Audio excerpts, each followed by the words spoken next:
Here comes our next opponents in the ring. It's the letter T versus the letter T. Let's give them both a big round of applause. Woo! Letter T, letter T. I'm for letter T. I'm for letter T. I'm for letter T. I'm for letter T. Okay, so what am I talking about? This is not fun and games, although it could be. I'm talking to you about a new topic I have on my channel. M.L.M for the soul. Mishamayim lomdim musar. From the heavens we learn moral conduct or ethics. If you haven't checked out my first video, I talk more about there what this all means and what I'm doing. So, for you to understand what T versus T is, one of the T's you will get once I read to you this pretty neat email I received once, and I don't know where the link is. You can find it. So if you are interested in it, I can try to locate it, but I'm not sure. So just listen closely. It's called The Stranger. A few years ago I was born. My dad met a stranger who was new to our small town. From the beginning, Dad was fascinated with this enchanting newcomer and soon invited him to live with the family. The stranger was quickly accepted and was around from then on. As I grew up, I never questioned his place in my family. In my young mind, he had a special niche. My parents were complementary instructors. Mom taught me good from evil, and Dad taught me to obey. But the stranger, he was our storyteller. He would keep us spellbound for hours on end, with adventures, mysteries, and comedies. If I wanted to know anything about politics, history, or science, he always knew the answers about the past, understood the present, and even seemed to be able to predict the future. He took my family to the first Major League ball game. He made me laugh and he made me cry. The stranger never stopped talking, but Dad didn't seem to mind. Sometimes Mom would get up quietly while the rest of us were shushing each other to listen to what he had to say, and she would go to the kitchen for peace and quiet. I wonder now if she ever prayed for the stranger to leave. Dad ruled our household with certain moral convictions, but the stranger never felt obligated to honor them. Profanity, for example, was not allowed in our home. Not from us, our friends, or any visitors. Our longtime visitor, however, got away with four-letter words that burned my ears and made my dad squirm and my mother blush. My dad didn't permit the liberal use of alcohol, but the stranger encouraged us to try it on a regular basis. He made cigarettes look cool, cigars manly, and pipes distinguished. He talked freely, much too freely, about certain things that we won't spell out. His comments were sometimes blatant, sometimes suggestive, and generally embarrassing. I now know that my early concepts about relationships were influenced strongly by the stranger. Time after time he opposed the values of my parents, yet he was seldom rebuked and never asked to leave. More than 50 years have passed since the stranger moved in with our family. He has blended right in and is not nearly as fascinating as he was at first.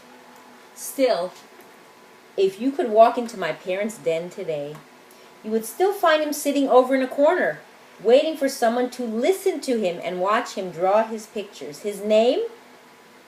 Have you figured it out yet?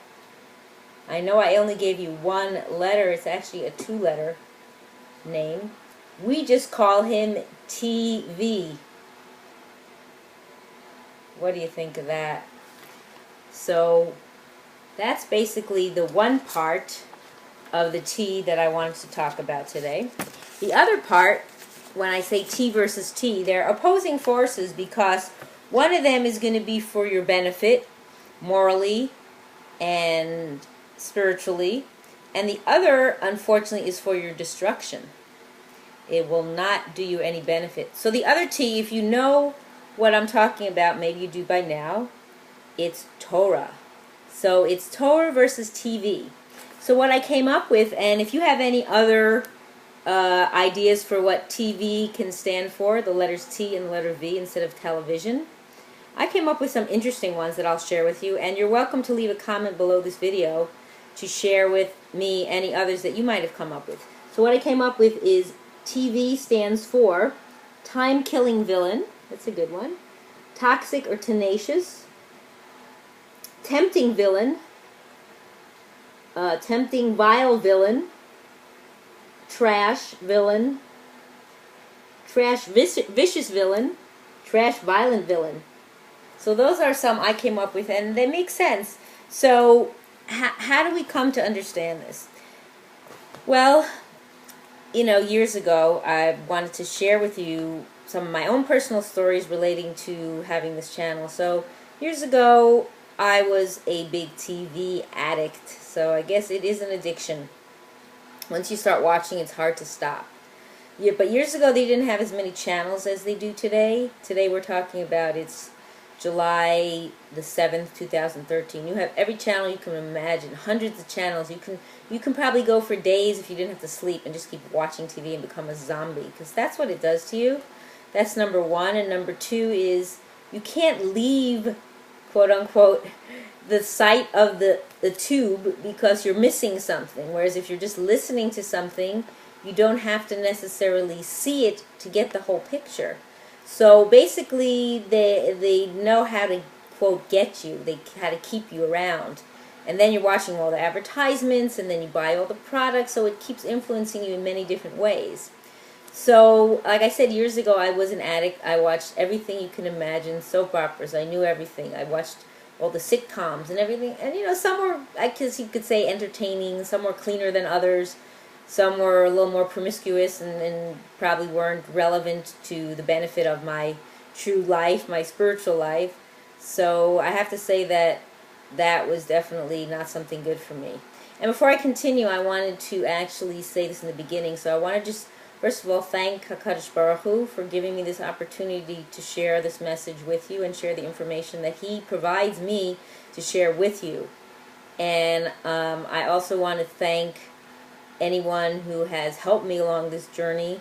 There's some websites that I'm really proud to say that I've gained a lot, and I want to make sure I acknowledge them. Divineinformation.com, Breslov, I think it's breslov.co.il, breslovworld.com, and I'll have links below this video so you could check them out. And so I want to just continue now back to my topic. So basically, what was very interesting growing up in my life, I did not have a TV in my own room. My siblings did, my parents did. There was one in the kitchen, one in the den, it was everywhere else but my room. So I think that was good because I wasn't on it all the time, although I was on it enough time to know that it definitely influences you. And although I was a great student in school, I did very well in all my subjects. You know, I never let the TV get in the way of me studying. So I did get everything done that I had to do. And so there was no conflict there. But yet, as time went along and I moved out on my own, I never owned a TV. I would always listen to radio. I love listening to radio because I could move around. I wasn't attached to it. So that's the other thing, is an attachment. And I think that's kind of where the Yetzer Hara kind of grabs us and takes us in. And I don't think that's a great thing. So as time went along and I learned more and more about why TV is not a benefit, you know, I slowly but surely stopped watching it, and only on occasion if I was somewhere. Well, because I didn't have one where I lived, of course, I would watch it less. But if I was somewhere, I could watch it there. And, you know, also now on the internet you can watch a lot of shows. So I was doing that too. But then I realized I was wasting a lot of time, because it is a time killer. And people say they watch TV to relax. Well, why don't you just go for a walk out by the water or someplace that you can really gain, you know, go look at nature, go talk to Hashem, go have a conversation, do something that's more productive for your life. Because in the end, when you think about it, one of my mottos is it really doing anything for me? Does it have a benefit in my life? Like, will I gain anything from it? Like, what do I gain from watching a soap opera? Silly, nonsensical ideas about life that aren't really true. You know, it's like it's garbage. It's basically, you know, it would be more entertaining to go watch some animals at the zoo, because they're real. You know, the stories that you see on TV are not. I mean, even if you watch sports, it becomes an addiction. It becomes something that doesn't really benefit you. I don't think Hashem wants us to be doing it, although that's the temptation. That's part of something that we need to learn to overcome, that it isn't necessary in our life. And it's very interesting, but because I find that when people get so tuned in to the TV, they almost become, like, I want to say, allergic to Torah. It sounds bizarre, but what it is when you take yourself away from your strong spiritual connection, when you plug in, so to speak, to the Torah, there's really no time for TV, and you realize that, why would I want to do that? Because it totally changes your mindset, totally brings you to the materialistic side of life. I mean, we do have to live somewhat materially. We have to wear clothes, we live in a house, we buy food, so there is a material aspect, but we're trying to raise ourselves up to a spiritual way. So we have to remove that as much as possible. So, even having a TV in our house, I've heard Rabbi Mizrahi say, and I don't remember which lecture it was, but he even mentioned something about that if you even have a TV in your house, you can't have Olam Haba. And I don't know the details on that. I'd have to ask him, or you'd have to contact him through his site. So that I find very interesting, that just having it in your house, because it's really has no benefit. And I've heard of stories of if somebody takes your TV and breaks it and throws it out, you don't have to pay them for doing that, because you're doing them a favor. It's a mitzvah, actually, to get rid of it. So I have to tell you kind of a little funny story. In where I'm living with my family, and we have TV. One doesn't know how to work it. What person doesn't know how to work it? And the other one works, but it's a nuisance. It's an interference, and when it's put on, it just bothers me even having it on, and I don't look at it. And I remember once saying to somebody in my household, I wish they would both drop dead. I said it literally just like that. That's because I was saying, and this person didn't know what I was referring to. They thought I was referring to the person that was standing there. And then I told this person, and I says, please say Amen, Ken Yaseh Hashem. And meaning, blessed, please Hashem, do this. And I think this person said it. And then, what was it, that weekend, somebody else was here visiting and said that they tried to turn the TV on and it just wasn't working.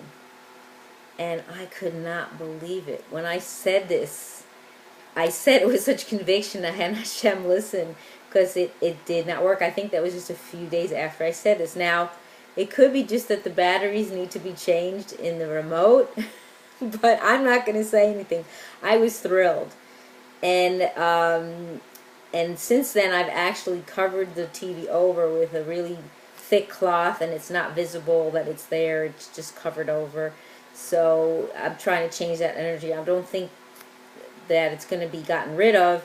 It might try to be fixed, but in the meantime, it's just not being used. It's not operational.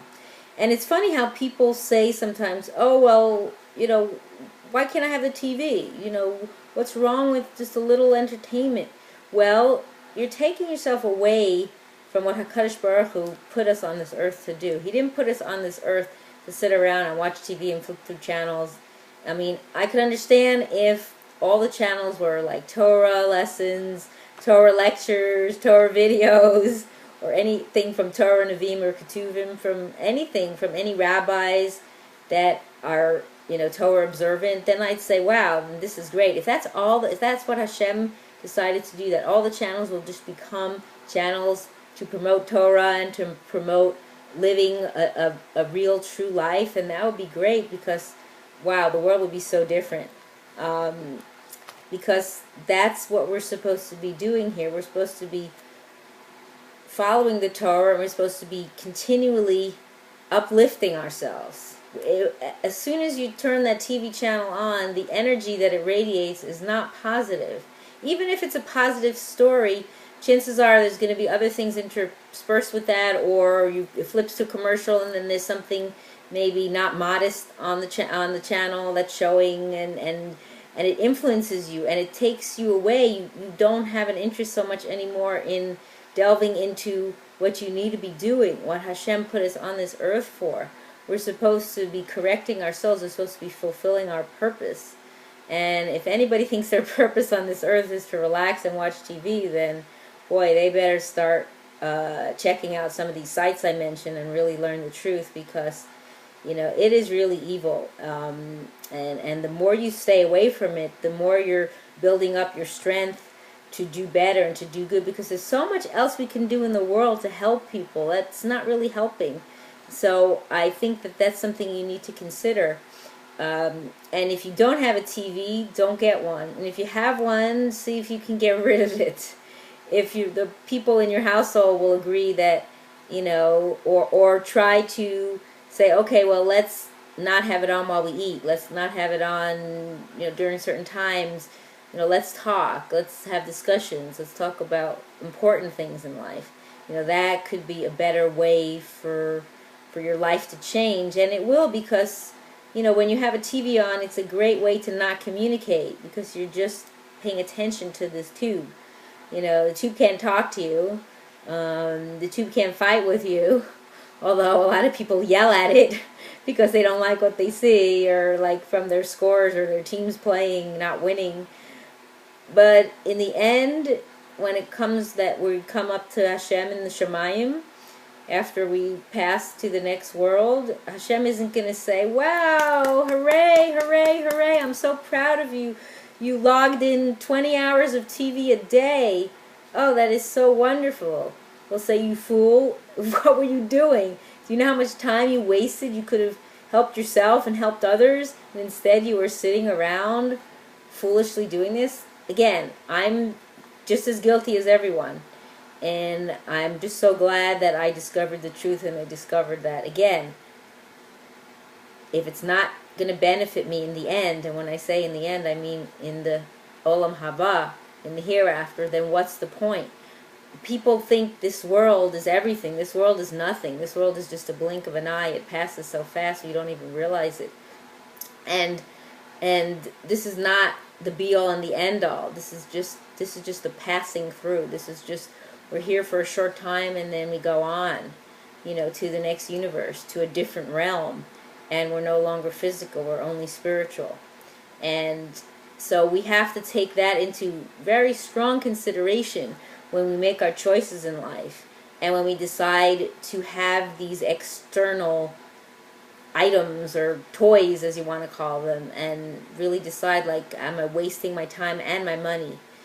And that's very important, because the money could be going towards Torah, towards helping other people, towards needy people, towards people who are learning Torah that could benefit you in your end. So really consider this, and I hope you enjoyed watching this video, and I will have another video soon, so please stay tuned.